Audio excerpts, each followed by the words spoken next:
everyone, and welcome to a special episode of Geeks Not Nerds. I'm Captain Logan.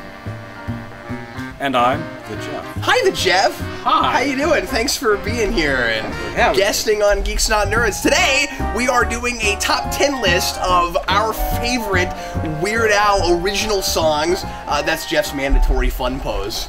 That's right. We are... Everyone needs one. We are doing top 10 original songs, so these will not be parodies and will not be polkas, and this is something I've been wanting to do for quite a while now, and now is a really good time, good excuse, because not only does Weird Al have a new album out, but he has a really good new album out, and so I'm kind of in a Weird Al mood right now, and it's kind of exciting to do this. So Weird Al will, in interviews, sometimes complain a little bit about how he's known for parodies, and a lot of people who don't follow him like we do don't realize that he writes original songs. And I mean, not that he like complains real hard about it, but that's just but that's just a thing that he wishes he was a little bit more known for. And so there are I would say that a couple of his most well-known songs actually are originals, and people probably don't even realize they're not parodies of things because they're just so close to stuff that the band that he was lampooning did. A band rather than a specific song.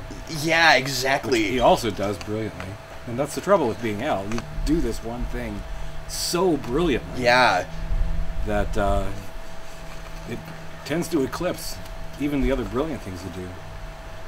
To the point where a bunch of the not actually by Al parodies I've heard, I often think, man, I wish Al had done this instead of this guy.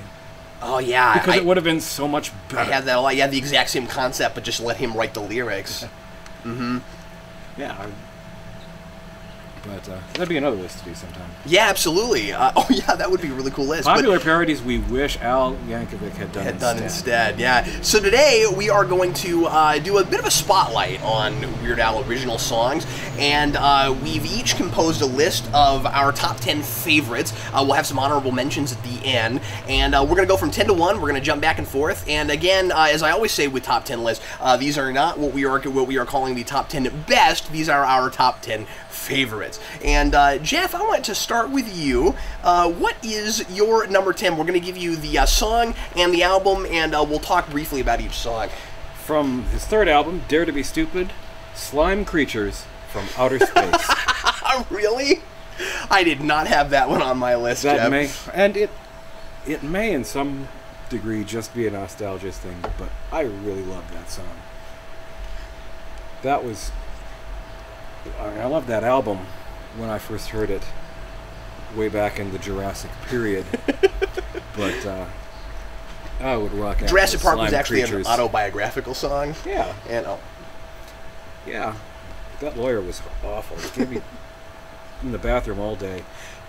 Slime Creatures from Outer Space. I rocked out to that song. I loved his synthesizer work. I loved the vocoder stuff in there, and it was just the first of his really funny alien invasion songs. He's done several since then. you're right, he actually has, that is one of the themes, isn't it? But of all of them, I think that is my absolute favorite. That is not a song I've gone back to very much. For a minute I had to even remember what it sounded like, and then I was like, oh yeah, Slime Creatures from Outer Space, like it's in my head now. But yeah, so he's kind of doing sort of a fake commercial for a 50s B movie, right? Yeah, it's kind of like that. It's a little bit like what he did for horror movies and in 3D. Oh, with Nature Trail to Hell, yeah. Except this time for sci-fi movies.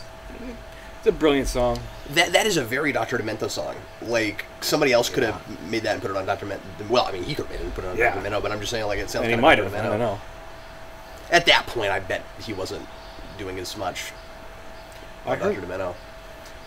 I heard Al on Dr. Demento before I heard him otherwise. Oh, no, I know, but I just mean, like, by the third album, was he still, was any of his stuff still coming on Dr. Demento? Because that's kind of more where he got his start, right? Like, point, Eat It got him popular on Dr. Demento, and then it got on MTV. By Dare to Be Stupid, he was an independent entity.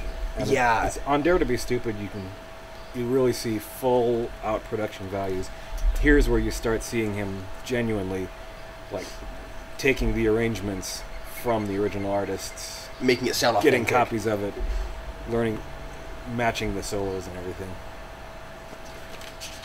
But Slime Creatures from Outer Space. That's a great pick. Believe it or not, Geoff, my number 10 is the theme from UHF. Awesome. I like the theme from UHF a lot, and while I was compiling this list, I didn't think that song was going to make it, and then I listened to it again. I was like, it's a really catchy tune. It really sticks with you, and it sounds like an 80s local TV commercial. Yeah.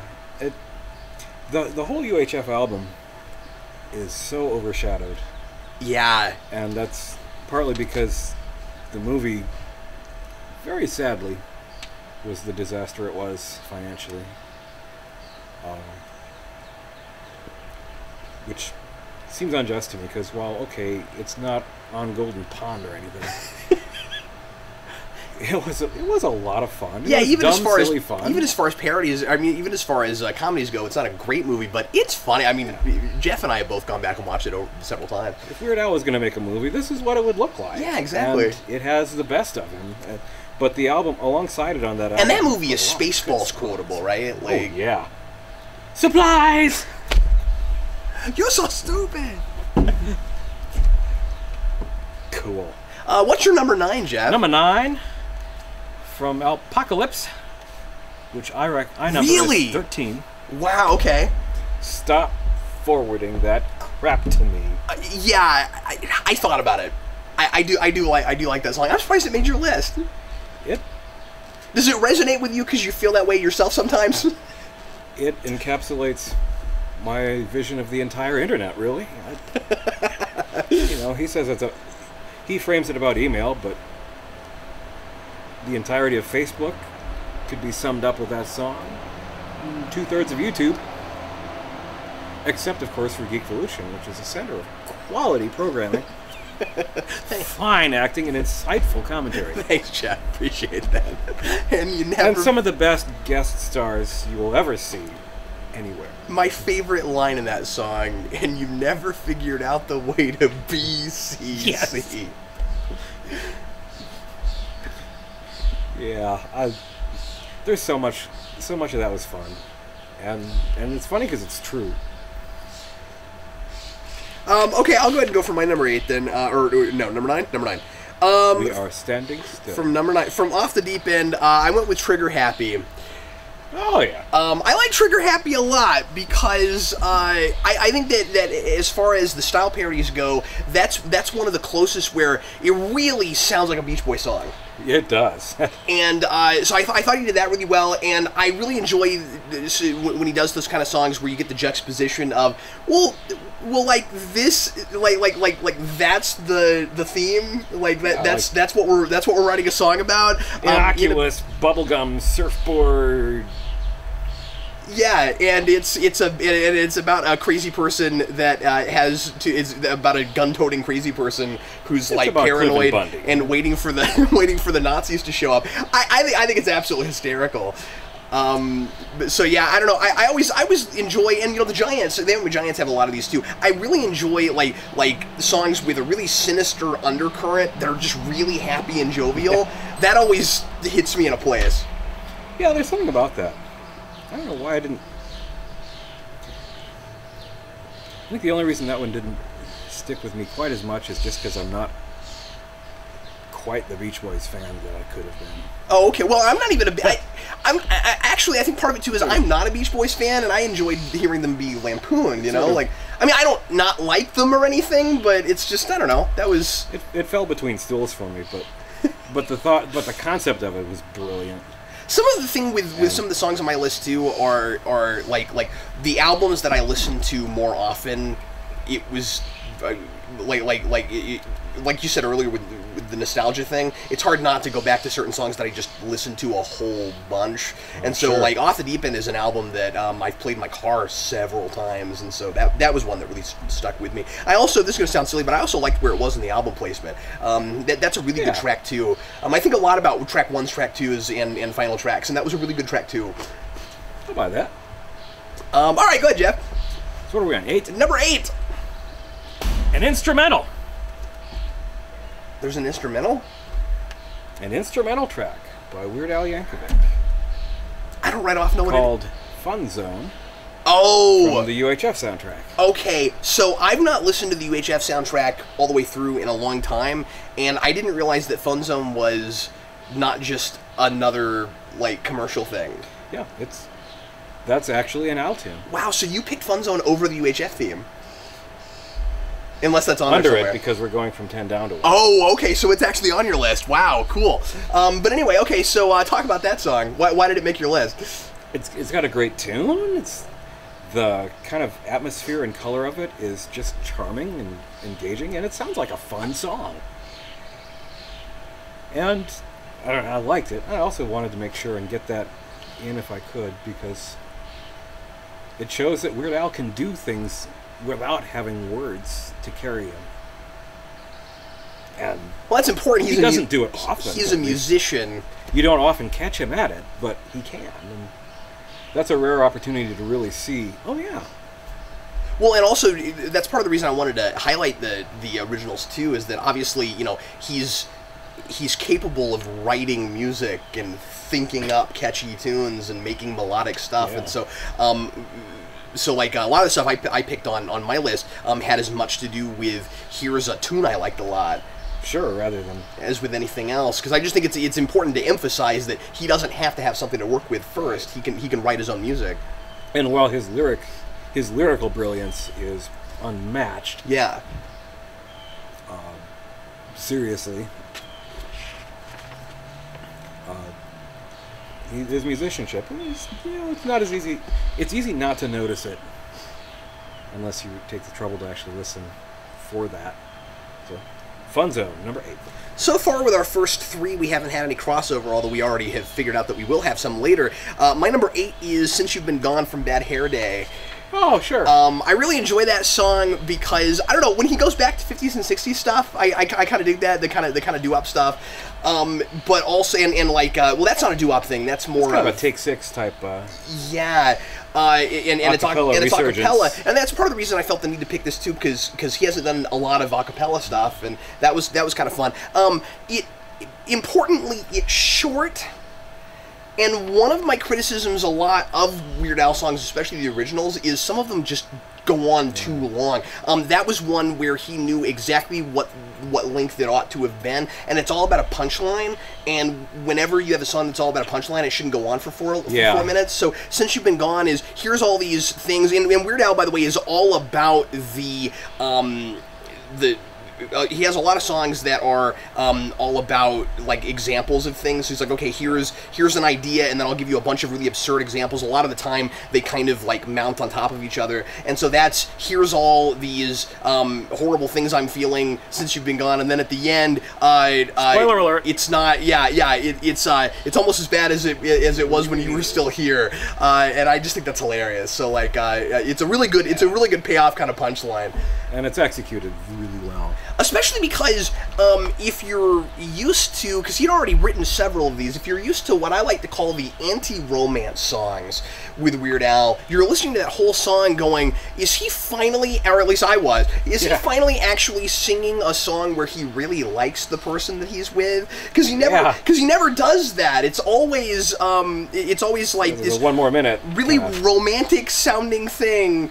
But then I totally can't stand you, and that's the juxtaposition. That's why it's funny. And so you're waiting for it. Where is the part where he finally drops, "You totally suck, and I should never have been with you in the first place"? And then there it is at the end. So that's why I picked that song. Cool. Number 7, Jeff. Number 7 from In 3D. Yes. Midnight Star. Midnight Star, really? Inquiring minds like mine want to know. I don't even remember much about that song. It was about tabloid headlines and, you know, the newspapers, and they're keeping Hitler's brain alive inside a jar. Oh yeah, you can use your ESP to learn to play guitar. And apparently, from what I read, I gotta adjust that collar thing. From what I read, most of those lyrics were actually taken from newspaper headlines at the checkout counter. That's fun. But that's an early favorite. Okay, number 7. Dare to Be Stupid from... Oh, yeah. Dare to Be Stupid. Yeah, one of the things I really dig about that is... Great Devo parody. Is he was so confident in an original song that he named an album after it. Yeah. I really dig that. Dare to Be Stupid, Devo liked so much that the main guy from Devo like cried and was upset because he thought that Weird Al wrote a better Devo song than he could ever write. And that it almost deserves to be on the list just because of that. But you know, this is a favorites list.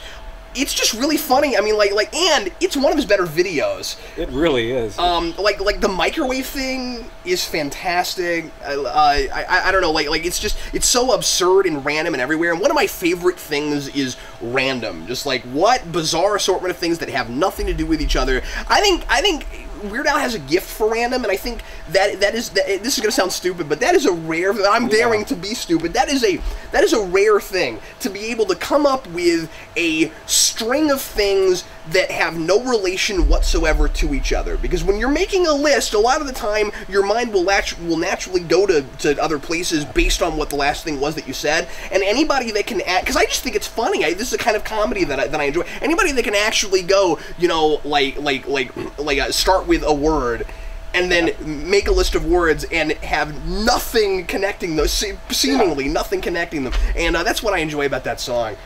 That's one of my all-time favorites. It's fantastic. And the video is also one of my all-time Al favorites. And that's one of those two where a lot of his videos, I think he did a good job vocally of sounding like them. Yes. And you know, he's going to do well with that to varying degrees. Bob may well shed a tear over. He's going to do that. He's going to do well with that to varying degrees because he has the voice he has, and sometimes it's almost funnier if it doesn't sound anything like the original artist, and he'll really run with that. Like with Madonna, you know, okay, he's Weird Al, so he's not going to actually sound like Madonna. So he gets actually rather close. Yeah, okay, but he's also really playing up. All right, my brother used to say Weird Al does Madonna better than Madonna. That's that's hilarious, and that's also Which is like a video. Doing Devo better than Devo, but that's also a video that's pretty great because he's Al doing these sensual poses, and that's really funny. What's your number 7, Jeff? I did. Or seven? Okay, what's your 6? Yeah, I keep forgetting. You went from first. His very first album. Very first album. Weird Al Yankovic. Mellow When I'm Dead. Oh yeah, I like Mellow When I'm Dead.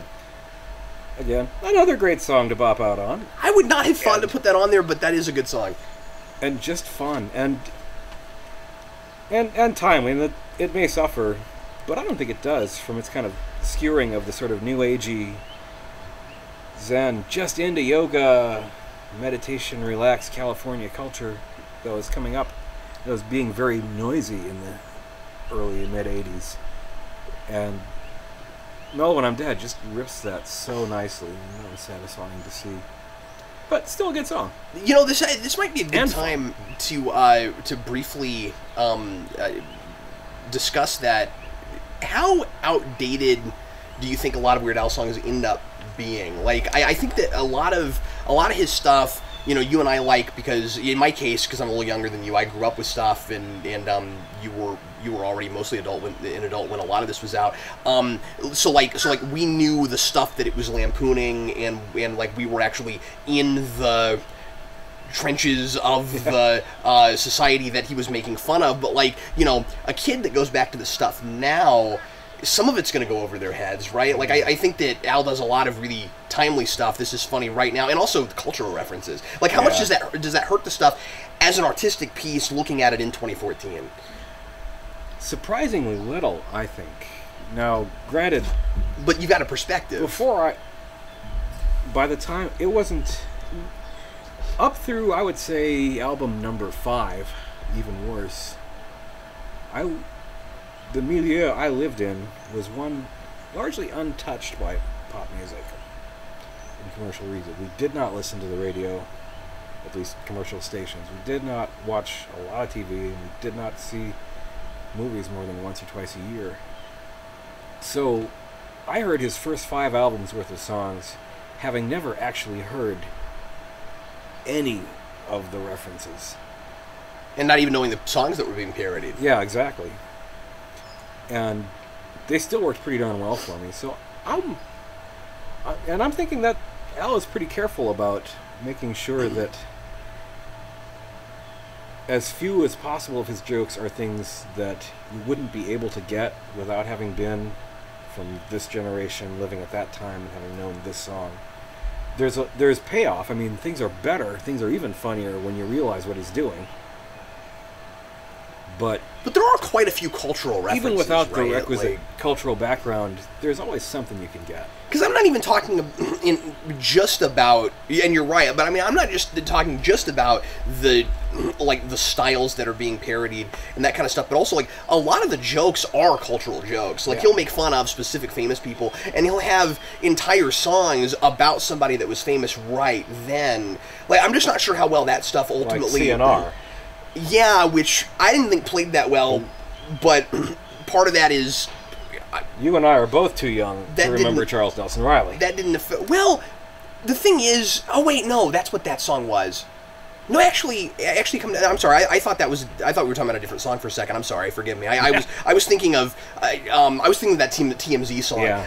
No. Actually, CNR. It took me a second to figure out what he was talking about, but I watched a lot of Match Games, so I actually kind of did know who he was. did get that song. Yeah, but was surprised he was doing it that late. So yeah, that was strange. But again, like, if you're Weird Al and you've got all that history, it's going to be hard to curb the. Yeah, he draws on everything he knows. And yeah, exactly. I mean, he's gonna think back to stuff a lot. So the only person who knows everything Al knows is Al. Yeah. For better or worse.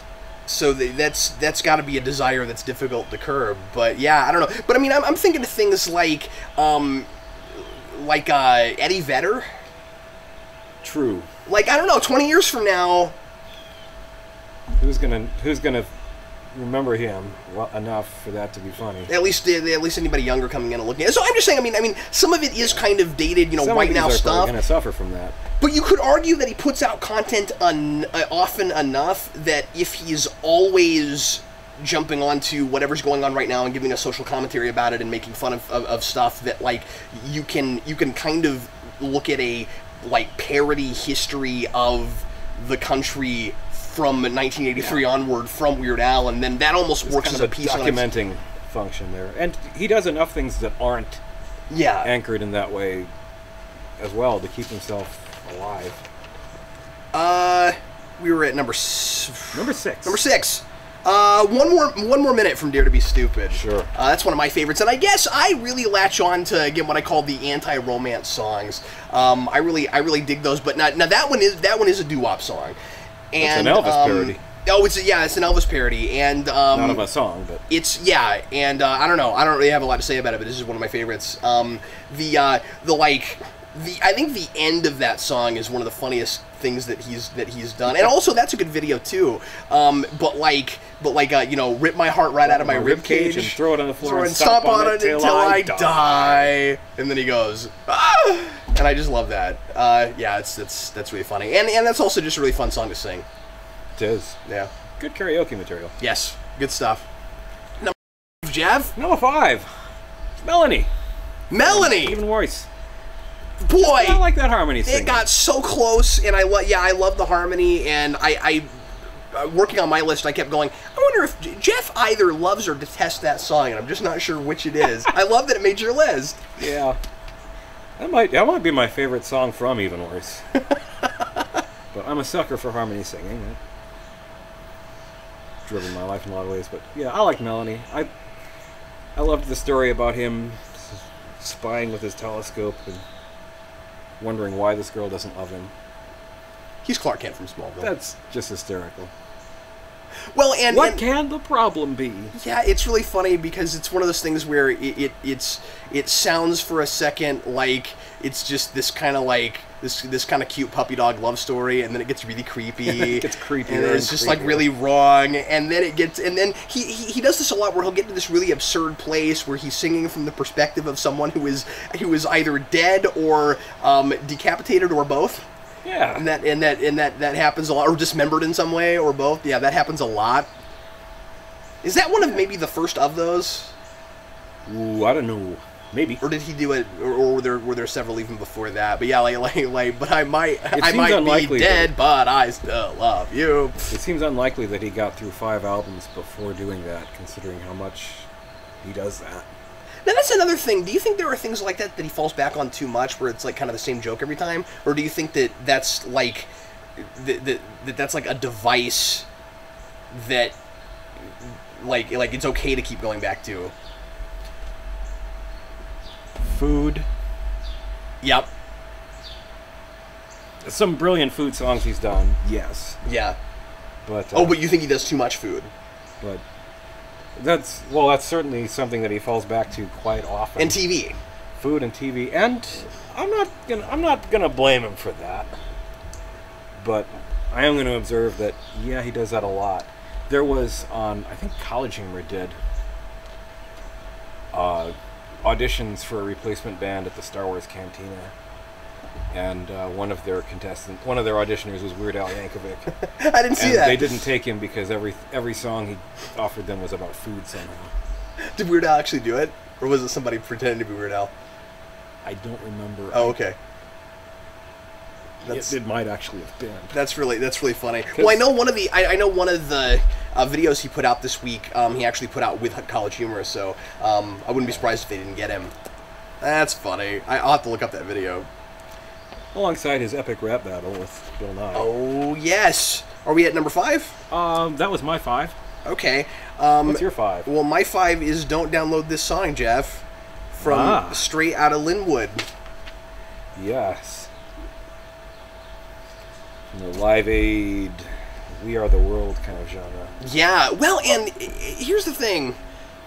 I was really back and forth with one of the songs you put on your list when you did Stop Forwarding the Scrap to Me, because I liked that song, but I felt like it was just Don't Download the Song Again. Like musically speaking, yeah. Musically speaking, and also in the placement on the disc, because like he ends both discs with it, and I was sort of like, oh, so he was just looking for another Don't Download This Song, kind of. And that kind of hurt it a little bit the first time I heard it, because it felt like he was knocking off his own thing that he just did from last album, and the more I've listened to that song, the more I've liked it. But like that's why it was really hard to pick between them, and I felt like I couldn't pick them both. And only one of them needed to be on this list because they are such a similar kind of thing. They're of such a musically, similar vein. So I think I like both topics a lot, and the was that a bird? And the execution of what he did with each of those topics. But I think I like Don't Download This Song a smidge more just because it's the It blindsided me because I didn't expect it. It was of a kind of vein I don't think he'd really played in before. Yeah. I liked just the kind of, it's mostly just piano, and then gets kind of bigger, kind of grows and gets epic. Yeah. Also love the video for that. Oh yeah, I like that video too. The Clinton video. And I mean lately he's been doing too many animated videos, but that one I really liked. Well, he's making up for it now. Yes, he is. I love that he's finally going back to live stuff. But yeah, I don't know. Don't Download This Song is hilarious. Just inherently of you're listening to a song already and being told not to download it. I think that's really funny. And I really downloaded that song. And I really like the bridge where he's talking about how he needs more diamond-studded swimming pools and stuff. How else can I afford another solid gold Humvee? And so, like ultimately, these things don't grow on trees. Yeah, ultimately, he's making fun, I think, as much of artists panicking about it as he is about like the institution itself, and like I think he most still of all is, the record labels and the RIAA. Yeah, I mean, I think he is still, to maybe a degree in that, actually saying what it's saying, but then also not. You know what I mean? Like I don't think Weird Al wants to be like.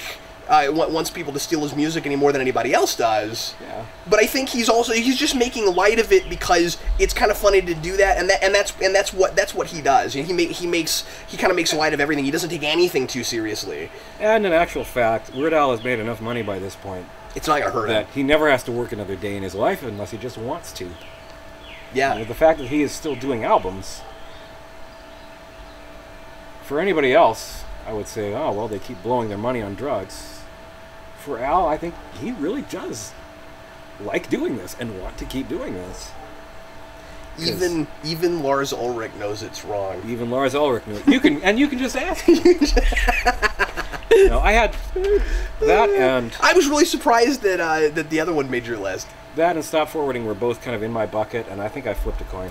Yeah, that's tough. All right, go ahead, Geoff. What's your next one, man? Number 4? Yes. Hardware Store! From Hardware. I knew you were going to pick Hardware Store. Why does everyone like that song more than me? Okay, I like that song. It's fine. It's funny. The big, long thing in the middle where he never takes a breath. Okay, it's great. Fine. I think I'm so sick of hearing people talk about Hardware Store that it's hurt that song a little bit for me. What is it about that song, Geoff? Well, I've spent a lot of time in hardware stores. I don't know. It's a song about something that I haven't heard a lot of Al songs about before. It's kind of it doesn't sound like anything. That's true. That's a really good point. Is that very original? He's not making fun of a genre there. That's Al. It's not even. Yeah, it's not another band. It's not another artist. It's not another song. It just comes out of space, and it's about somebody who would camp out. You know what it is? To get it, to be the first in line for the opening of a hardware store. That cracked me up. You know what it is musically? I just thought of this. Tell me if I'm right about this. Musically, I think it might be like an extension or an evolution of that sound of You Make Me.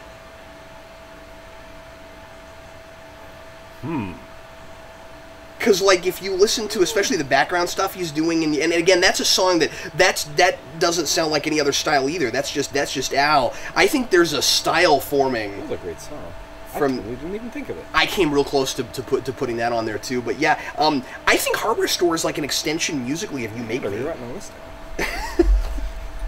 But yeah, I like the complexity of the chorus. Yeah. I like the song with the chorus. It's complicated enough that even after hearing it a bunch of times, I don't have it memorized. Well, that big long section with all the with the list, that's just a double dog dare. And no, I haven't actually memorized that. But he's going to now. Just watch.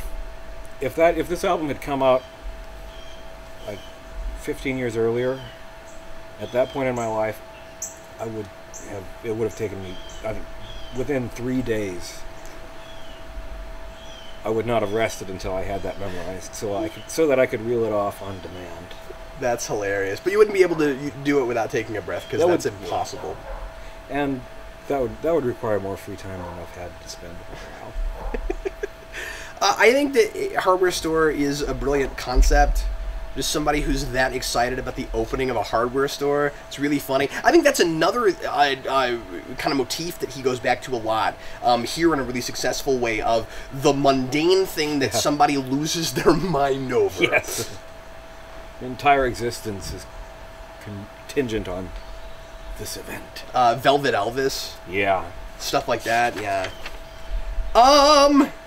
Number 4. Number 4! The Night Santa Went Crazy. Bad Hair Day. That's one where he is doing a genre parody, but it still sounds pretty original. Like there's a song, and I don't remember what it is now, but there's a song that the opening of that is ripped straight out of. And because I heard it one day and I went, wait a minute, and then the rest of it didn't sound like The Night Santa Went Crazy, and I was like, oh, okay. So he just stole that opening riff, all right. But it's kind of like when the NES Ninja Turtles game just straight up ripped the beginning of a song from Billy Joel for no reason. But anyway, once again, conceptually, just like Santa Claus goes insane and murders everyone. This is immediately hilarious. Also, that song has a hacked up Dasher just like Freddy Krueger. Just like Freddy Krueger, wow. And I mean, like, it's demented, and yet almost feels wholesome in the way he does it, but then it's not that. You know what I mean? Like it's awful, but you can't help but feel kind of happy listening to it. That's what I have with it. And of course, because he wrote it like a Christmas Carol, and you want it to sort of, I mean, bits of it sort of sound like that. Not as much as Christmas at Ground Zero, pop but song. Christmas pop song. Yeah, good call. But yeah, so like, that song has kind of a special place for me because I don't know if I've ever mentioned this on camera before, but you heard it here first. That song was the first song that my wife and I ever listened to together. Aww. Yeah, so The Night Santa Went Crazy is a romantic song for my wife and I. And this is how we knew, my wife and I, that we were meant to be, because we were both geeky enough that was okay. And I don't even think Sarah was super geeky yet, but I think she just had those sensibilities already, because it was one of those things where we got in the car and I turned the car on, and that's the tape that was in the player, and it happened to be like right between those songs, so it started right up as we got in the car, and it was like 2 hours after our first date started. We were driving around listening to this song, and Sarah had never heard it before, and 2 minutes in, I started realizing, we're listening to this song? This has got to be some kind of social faux pas. And then Sarah just looks at me and goes, this is hilarious. And I'm having a great time. And it was really funny. That's when you knew. Keep this one. The other Weird Al song, and this is not on my list, but the other Weird Al song that is special to my wife and I is I Was Only Kidding. Because Sarah never heard that song either, and one day, same kind of thing, we were driving around, and it just happened to be in the player, and she heard it from the beginning. It was like, when I told you how and then it was like, I was only kidding. She looked at me and she couldn't help but make fun of me. She was like, this is a very romantic song that we're listening to, and yeah, so we've laughed about that a lot. Awesome. That's pretty hilarious. Anyway, do you like that song, Geoff? No. No, I mean, The Night Santa Went Crazy. It's okay. Oh, okay. I don't hate it. It didn't. No, I don't like I Was Only Kidding that much either, but it didn't even make it to my long list. Oh, really? Okay. Now, I would say that is probably, but that is probably one of his most popular of the originals, right? Like, that's probably in the top 5. Interesting. I'd say, there's an alternate verse for the well, I guess I'm mostly just saying this because other people don't know this, but yeah, there's an alternate like almost like rated R worse, horrible verse. There's a gory version and there's an extra gory version. Yes, that he does in concerts, but like lyrically, it's actually clever, and I kind of wish I had a track of it. What's next, Geoff? Number 3, back to Polka Party, Dog Eat Dog. Once again, a song I've never understood why anybody likes. I don't get that song. It's okay. I enjoyed the concept of a Talking Head song about office work. Yeah, and that's another one of those things where it's probably more fun and more clever at the time that it comes out. Because it's just been so long since I've listened to any Talking Heads. I've had some offices, and I do have my own Scotch tape dispenser. Sometimes I can't believe that I'm actually sitting there, right? And remember, this is before Office Space. So, I mean, we've got, this is a time before the whole, cubicle thing was not as lampooned as hard as it now has been. Yeah. With The Office and Office Space and stuff like that. Found a job in a great big office. Oh. This is not my beautiful chair! Yeah, and it has these breaks in the middle where he just kind of goes off into bizarrity, and then he's back to, I can bend paper clips into the shape of small animals. The small animals! I don't know. I enjoyed that song a lot. Okay, maybe I'm liking that song more as we're talking about it. Polka Party's an underrated album. It is an underrated album. Jason is with you, my son, is with you on Dog Eat Dog. Really? Yeah, he loves that song. I kind of wish we had him here for this. I kind of think Jason could have written his own top 10 list. He probably could. He's so into Weird Al right now. In fact, I may have him do that. I'm curious. I am really surprised that's as high up on your list as it is. That's awesome. The shape of small animals. Maybe I could get on David Letterman. David Letterman! My number 3 is, and this almost was even higher, my number 3 is Everything You Know Is Wrong. Yeah. Bad Hair Day. And I was so surprised going back to it because some of the albums I've listened to a lot as albums, and some of them I've just listened to the songs, independently. And Everything You Know Is Wrong was from Bad Hair Day, was 1996. That song sounds like a mid-'80s song. It sounds like it could have been on the first, on the first 2 or 3. Yeah, and and that's the thing is that I am convinced, Geoff and I together, you're with me on this, yes? Geoff and I are convinced, and I can't find anything on this to support this theory, so this is based on nothing but my own ear, that Everything You Know Is Wrong is lampooning They Might Be Giants. I'm positive that that is a style parody of They Might Be Giants. Not only a style parody of They Might Be Giants, but a style parody of early They Might Be Giants. Yeah, it sounds like Lincoln or Flutter the Pink. This could have been on the Pink album. And yeah, I think others have made this speculation as well. Oh, okay. Yeah, it's not just me. That's good. Only people in the world. It may depend on having the right kind of foil hat, but... By the way, that song. Yes. So good. But, man, the Puppet Masters for the yes. But anyway, yeah, if I ever got to finally meet Weird Al and ask him one question, that'd be up there. Yeah, it would be, and I know that sounds hilarious, but it would be that. Was everything? Well, actually, two things. First, was Everything You Know Is Wrong? Were you looking at They Might Be Giants? And second of all, are you a Giants fan? Like, because I'd like to know that, and I'd like to know how much those two bands influence each other. Because sometimes when you love two things as much as I do, you have to wonder if they haven't influenced each other because of the sensibilities. Yeah. Because like my top I can't three, be the only connection between these two things. My top three favorite musical groups ever are Weird Al, not in this order, but in this order. They Might Be Giants, Weird Al, and R.E.M. Yeah. And I feel like these things influence each other to some degree.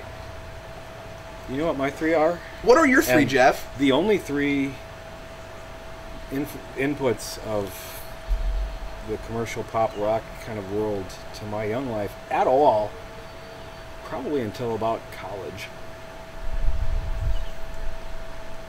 They Might Be Giants, Weird Al, and R.E.M.?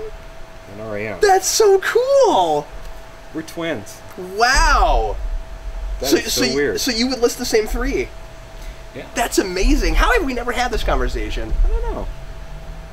We don't talk enough. That is fascinating. Now, I will say that you influenced me hard growing up. True. So, Geoff... Accept some guilt for that. Light personal history. Geoff married my mother when I was 12 years old. And, 12 or 14? No, I was 12. Oh. 12 or 13. Yeah, 7 and 12. Right around there. And, you're what, 8 years older than me? 8, 9? I'm almost 30. Yeah, 12. Okay. And, anyway, I moved in back with my mom right then, and Geoff and I immediately hit it off because we liked a lot of the same things, and but he introduced me to a whole bunch of stuff that were already along the same lines of things. So I loved the TIG, and Geoff loved the TIG, but then there's a lot of things that go with that kind of comedy. So like I had dabbled a little bit with Hitchhiker, but Geoff really knew Hitchhiker, so I got really into that. Hitchhiker's Guide to the Galaxy, but They Might Be Giants I'd never heard of at all before I met you. But R.E.M., I knew a little bit, but I think getting into the Giants, I got more into R.E.M. So anyway, it makes sense that those things lined up, but just for the record, they weren't all three because of you. No. But the Giants kind of solidified it all together. And by the way, Geoff and I are going to do some Giants videos. Oh, yes. That has to happen. We want to go album for album. I think that would be really fun. As soon as we finish the Pixar series. Yes, as soon as we finish Pixar. Anyway, sorry. Everything You Know Is Wrong. That is... I mean, the Giants could have written that song, and it wouldn't have seemed any more or less out there and bizarre than what they usually do, right? Like, and it wouldn't surprise me at all if I were to read the fine print of the liner notes and find that they had gotten Linnell to do the synthesizer track on it or something. You're right, because it kind of sounds like that. I like. I'm not saying that he did, but it wouldn't surprise me. I like the choice of the weird kind of eclectic choice of instruments in that. Yeah, there's a pipe organ at the beginning of it, and well, I think that is part of the callback to especially the early Giants, where those albums, every track has a completely different instrumentation. So yeah, anyway, I love that song. It's hilarious, and I love what he does with the lyrics at the end of it, to where he fits a whole bunch of new lyrics into a line. Yeah. Where I don't have it in front of me right now, but up is down and left is right is black is white and short is long. And everything you used to think was so important doesn't really matter anymore. And so the simple fact remains that, like, when I heard that line, that was something that really clenched it for me. That is a cool line. For me, it was just forget the words and sing along. And sing along. Oh yeah, good stuff. That's a Leno line. It is. Anyway, I could go on and on and on. What's your next one? Number 2, already cited, UHF. UHF, cool. That is that high on your list. Yeah. Wow. I really do think that is one of the best original songs he's ever done. When I wrote it, I really kind of thought you were gonna make fun of me for it. I thought you were gonna be like, "No, that's not a good song." That's an awesome song. That's great. The guitar riffing in there, the drum group is perfect. The lyrical pastiche is delightful. That is an excellent song. And again, I guess it's a little bit hard not to want to put stuff from that on there, and maybe even that high, because, and I'm not saying that it doesn't deserve it, but also just because, like, nobody talks about that stuff, and it's worth talking about, and like because I think, you know, sometimes when things are so commercially unsuccessful, people look back on it and they go, oh man, you should have tried harder or whatever. But like, you look at the music that he did for that and the videos and things that went into that went into that movie, and it's like, nah, he worked his butt off on that thing. Yeah, and it's not just because of him that turned out not to be the kind of success that we would have wished for him. Yeah, because I mean, because there's, I'm just saying, factors come into play. There's a lot of quality in some of what he was doing there. I mean, I you know, the script could have been tighter or whatever, but I'm just talking about like musically. Yeah. You know, he was really probably at his prime when he made that movie. Could be. I could buy that. Maybe. Certainly, to my ear, UHF is one of his best original songs. And also, musically, if I did not know that was Weird Al, and did not recognize from the lyrics that, you know, okay, this is the kind of song Al would write. Great point. I would never have said, this comes from a nerdy guy who does parodies. I mean, that musically could totally pass for any legitimate, successful commercial music that's ever been. And also, importantly, the parodies for that movie were really good, too. The Money for Nothing parody is hilarious. It was a strange choice to do it right then, but it was really good. And Spam is really good. Spam, if we did a list of parodies, Spam would be on my... If people enjoy this, we may. Yeah. That could be fun. Now, I think our parody list would be very different. Yeah, and I think it would also be longer. It'd be fun to see if we could nail it down to 10. I might go to 20. It'd be hard. I mean, that'd be hard, but yeah. Okay. Number 2. My number 2 is "You Don't Love Me Anymore" from Off the Deep End. Really? Oh yeah, I love that song. I don't care what you say. That is one of my favorite Weird Al. It was almost my number 1. I love it. I know you don't like it, but extreme ballad. I love that song. Yeah.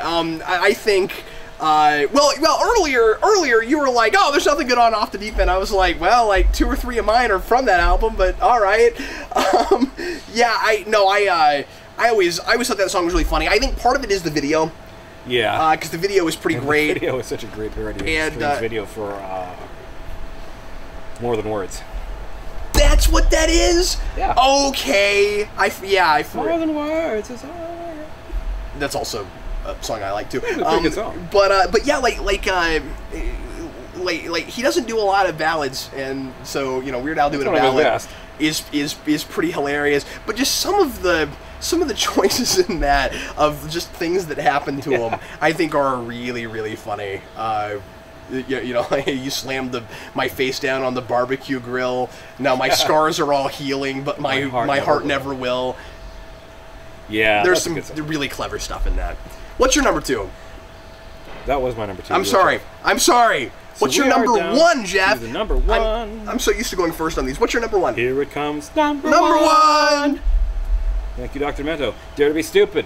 Oh, really? Your number 1? Number 1 of all time ever. Dare to Be Stupid. Fantastic. And for those of you who don't already know, Mike Mothersbaugh, the guy from Devo, is the guy who produced and did the soundtrack for the Lego movie. Yeah. I did not know that. It fits, doesn't it? Oh yeah, no, it absolutely does. Wow. Oh man, the Batman song. No, parents! Yeah. Everything is awesome. That's totally a Devo song. Oh, that's a Devo song, yeah. Sense. But yeah, Dare to Be Stupid. Oh, man. We've already loved on that, so I won't gush on about it more. But yeah, that if one song made me an Al fan, that was probably it. Fair enough. I couldn't really pinpoint the song that turned me into an Al fan because it's too early. I can't remember the first Al song I ever heard. Like, it's just too early. For me, it goes all the way back. I know that the first video I ever saw that made me go, "Holy crap, he's funnier than I thought he was bad. I mean, was Fad." Oh, that is well. It's probably his best video. I don't think he'll ever beat Fad. The video parodies of videos, which originally were kind of brilliant and already, are where he, I think, really shines. That's a really good point, because that's already a really good video. Yeah, Bad and what's Beat It or Beat I mean, Beat It, It, yeah. The Other Jackson. You know, those are landmark videos in the history of music videos to start with, and there's just so much good stuff to work with, and Al is brilliant enough to go for it. How glad are we as Weird Al fans, looking back at the history of all this, that Michael Jackson was such a good sport? Yes. And that always made me think that underneath all the tabloid hype and weird news and strange surgery, that deep down he's actually kind of a cool guy. That's what I always assumed. Yeah. You know, if it were actually possible to get to know him as a human being, underneath all that, I bet he'd have been a really cool guy. He clearly had a sense of humor. Yeah. My number one, and I was a little surprised not to see this anywhere on your list because you and I have quoted it back and forth together enough, so I know you don't hate this. My number one is Albuquerque. Oh yeah. I can't help it. That is one of the most quotable things that's ever come out in my lifetime, and it's a song. And I mean, it helps that it's a spoken word song. It makes me think of Frank Zappa.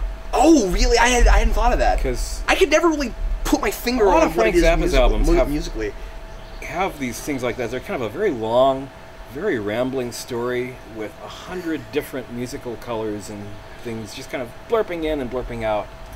And, you know, Don't Eat the Yellow Snow and Billy the Mountain. Just Another Band from L.A.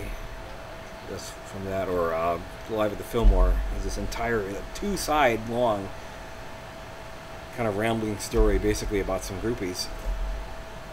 We don't call them that. And that's the kind of thing that Albuquerque screamed out to me. I had heard some of that before.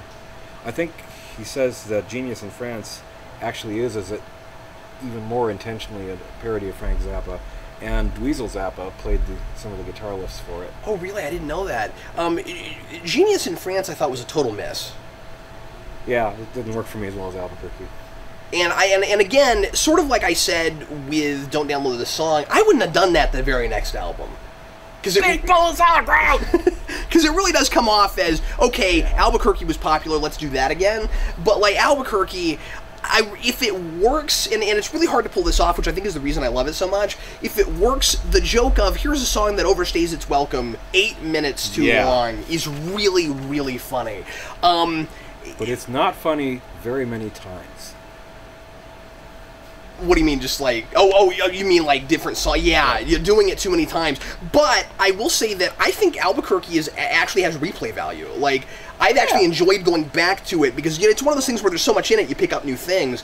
But like, there are jokes in that like comedy movies that I've seen that everybody quotes after that just like stick around and permeate, and everyone knows what you're talking about. Like, you know, there are a lot of people that I now could walk up to and do the whole donut joke, and people know it. It's really funny. No, we're out of bear claws. We're out of bear claws. Wait a minute, I'll go check. And then like when he starts singing like catchphrases, and not catchphrases, but like things that you've heard a million times, like mundane things, like that, and like what the automated lady on the phone says. Yeah. That's just really clever to put music to that. So like, I think what's cool about it is he takes it's a best of both worlds thing where he takes what he does so well with spoken word stuff, because, you know, like he's done things, if you've only ever heard him in albums, where, like, he also has done some sketches and things. He can be really funny just in comedy sketches also, and so it's kind of nice to get to hear him do something with his voice, just talking, and do that kind of humor, but then there's also musical value in that song. Yeah, absolutely. Like cheese sandwich. Jeez, I forgot about that. Or 60% chance of rain. But yeah, that was that's my all-time favorite now. In one of the recent polkas, and I forget which one it is, because I don't know my recent polkas well. Yeah, I don't either. He combined Keisha's TikTok with a track called The TikTok Polka by Frankie Yankovic. Oh, really? Who he insists is not related to. But yeah, when I used to sell a lot on. I didn't know that. I used to sell a lot on eBay, and I once sold a Frankie Yankovic album, and was like, and it had to do with the polka, and I was like, was that his dad or something? And I looked it up, and I was like, this is the weirdest coincidence ever. Yeah. What are the odds? I mean, it wouldn't, especially since, as far as I know, Yankovic is actually his name. It is. It's not a stage name. I think it is, and then, like, generationally, the years line up. Like, that guy could have been his dad. Yeah. That's so weird. But anyway. No relation, he says. So, honorable mention. Honorable mentions, yeah. And with a disclaimer that this is not a list of the only ones we liked. No, not at all. But the best we came up with for a list in July. From the first album, Mr. Frump and his Iron Lung. I never cared for that. I don't know why I never cared for it. I guess it was just conceptually. I'd never cared for it. Bringing candy and flowers. Cracked me up. Really? His first album ended with Amen. That cracked me up. Okay, that is pretty funny. Well, it's a perspective thing. You got to listen to that as an album. I don't think I've ever gone back and actually listened to that as an album. Because for up through even Running with Scissors, I would get a hold of the album, tape it, and stick the tape in the car. See, for about a month at a time. Admittedly, tapes, so. you know Weird Al better than me. Certainly early Al. Certainly, yeah, certainly the early stuff. I mean, probably some of the later stuff I've listened to a little bit more, but I mean, like, I don't know. I think you seem to know Al about as well as you know the Giants, and I know the Giants twice as well as I know Al. Close. I don't think I know the Giants better than you either, but I'm just saying I know it better than I know Al. You had a little more time with it. That'd be an interesting question, wouldn't it? At this point, yeah, I'd love to get somebody to write you and I a trivia test on the Giants and see how we stack up. There may be an assignment for my wife there, Jeff. At the ready. Oh, that would be so much fun. There may be an assignment for my wife there. So yeah, let's go back and forth for a second. Melanie, I had on my honorable mention. Thank you, I couldn't think of honorable mention. Yeah, that almost made it. Song. That's like my 11. That was almost there, nearly there. Nearly there. What else did you say? Christmas at Ground Zero. If I was going to pick one of his Christmas songs, I think that's the one I picked. That's on mine too, and I had to pick between them. Flip. Horoscope. Oh yeah, I almost put that on. I almost did too. Please Don't Wear Those Shoes from Polka Party. I just listened to that the other day. That's a funny song. That also cracked me up. You can do anything you want, just don't wear those shoes. My last one is When I Was Your Age. Oh yeah, that was a good song. I also had. It really falls apart at the end. It just goes way too far. You know, like playing frisbee with my brain and stuff. It goes too far. But I don't know. I do think it's pretty funny. Didn't have Nintendo. We just poured salt on snails. I haven't heard that in a long time. He also had Everything You Know Is Wrong, which we mentioned. Yeah. Skipper Dan. Yeah, I was surprised Everything You Know Is Wrong wasn't on your list. It was tough. By the way, I have to say, getting down to 10 was tough. I don't think I still have it, or at least I don't have it very, very ready. So I'm not going to put it on this video. But Geoff and I made a music video of Everything You Know Is Wrong back when I was in high school. Oh yeah. Do you remember that? That was that was part of I Have a Stapler. I think it was its own thing. I think we actually produced the whole video and put music behind it. And I Have a Stapler never got finished, but it was in that era. You're right. Yep, it was right around there. Everybody's like, "What are you talking about?" We got to reshoot some of that stuff now that there are cameras that actually work. Yeah, and now that we have a place to put it. Yeah. Brilliance that the world might never have found out about. What else did I have here? See the new Star Wars movie. Frank's 2,000-inch TV. Okay, I was going to ask you about that song. I don't like that song. I don't think that joke plays at all. And not because it was funny, but because I like the music. Oh, fair enough. No, the tune's good. I just thought that the concept was a little bit on the weak side. The music held that one together for me. Hey, fair enough. I had that with a few things in mind. I mean, I think the music for Melanie is better than the lyrics. I still like the lyrics, but I'm fair enough. Yeah, I'll buy that. And then the complete opposite situation, Young, Dumb, and Ugly. I don't even remember that song. It's from Alapalooza too. Okay, see, I've only listened to that once or twice because I just didn't really care for it overall. It's not music I'd lift a finger for, but I don't even remember what's in that the song. lyrics Wow. crack me up. And oh yeah, don't download this song, which we're already talking about, because it was going to be either that or Stop Forwarding, and since one of them went on, the other one went in honorable mention. Looking at the new album, and I don't know if you've heard all of it yet. I haven't. Looking at the new album, I was surprised not to find any originals that came even close to the list. Everything on that I'm loving is all parodies. Well, with the exception of Sports Song. But anyway, I'll play that later. But anyway, well, Geoff, thanks for doing this, man. Oh, thanks for having me. That was lots of fun, and we should come back and do more of these. Fun zone. The fun zone. I love doing list videos. We don't do nearly enough of them. If we do another Al video, I think we should put up a sign behind us. It's Fun Zone. Fun zone. Yes, we will do that. You can be in charge of making that sign. Maybe I shouldn't have given him that kind of green light. Anyway, well, everybody, thanks as always for watching. We sure appreciate it. And we will see you again very shortly. I'm Captain Logan. And I'm the Geoff. See you later.